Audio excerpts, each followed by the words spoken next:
So a friend passed me this news story, developing story out of New York, where there is they're gonna have a mandate on the V word because of people believe what. Another thing in the Portersville presentation that Cooper was talking about people just believe lying statistics, not only over this, but over guns and stuff, about people getting killed over guns and automatics and all this other stuff. People just believe statistics and go along with it. And I cannot believe that this is happening in New York. I thought they would have been one of the main places to rise up and not take this bull crap. We're not taking it here in this little country town over here. Dude, let me tell you this. A guy was doing a story, and he said that he was interviewing some guy who went and got a test. Guess why he went and got a test, y'all? Because his roommate developed a cough. This man went and got tested because I'm going to say this again, because his roommate developed a cough. That made him go get tested. People are paranoid. Yo. And then they got this thing called no vax, no fun, or something like that, where they stopped the whole car show. You're going to see it in this stupid, of course it's NBC, one of the most ridiculous lying news networks of them all. They stretch worse than CNN and Fox News put together. And none of them are against each other. I want you to know that. This is the Hegelian dialectic at work. If you don't know what that is, look it up.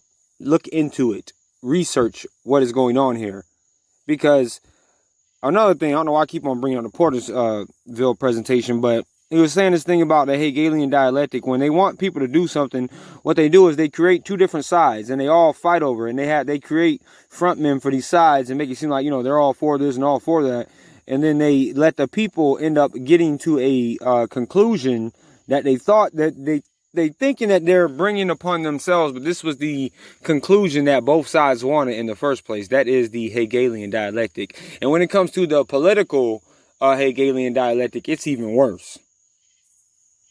I can't believe the fantasy world that so-called grown-ups and so-called informed people are living in today. So, and then the police commissioner or whoever in New York, he said he's not going to use his cops to enforce this. You know why? Because it's not a law.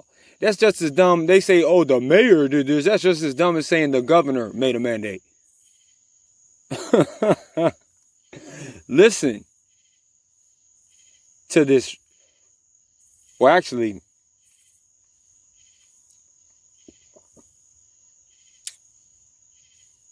I don't even know. Yes, I guess I'll just call it. Listen to this ridiculous.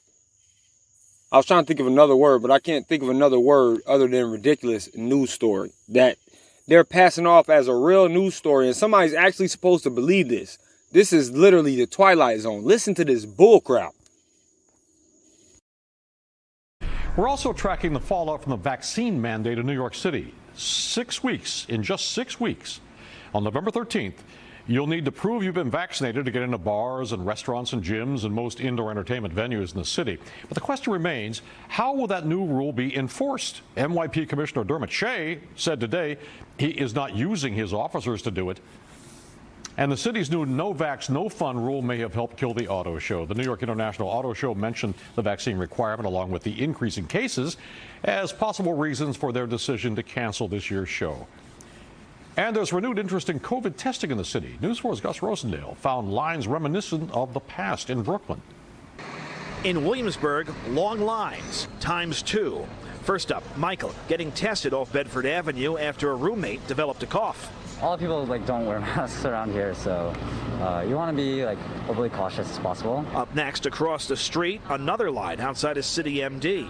Henry holds a spot for himself and a friend, both getting ready for a trip to Puerto Rico. Even if you're vaccinated, they still want you to bring in a test. Henry's pal, Christian, unvaccinated, but that may soon change. I might get vaccinated. I'm not a fan of it, though, but the new rules are going to kind of persuade you. Force you to get the vaccination. Christian talking about the mayor's new rules starting later this month requiring proof of vaccination for most indoor activities in the city. The burden of proof on citizens and business owners. But again today, the mayor calls it a life-saving act, while also admitting details are still coming together. We're going to come forward over the next week or two with the specific rules. We're going to give people time to get acclimated to it during August, going into the beginning of September. But the new vaccine rules apparently part of the reason why the New York Auto Show, scheduled for later this month, was canceled today. Organizers saying in a statement the show was canceled due to the growing incidences of the COVID-19 Delta variant and the increased measures announced recently by state and local officials to stop its spread. Michael, what is it? Negative. Negative? Yeah. Good to hear. Meantime, for Michael, positive news, a negative result.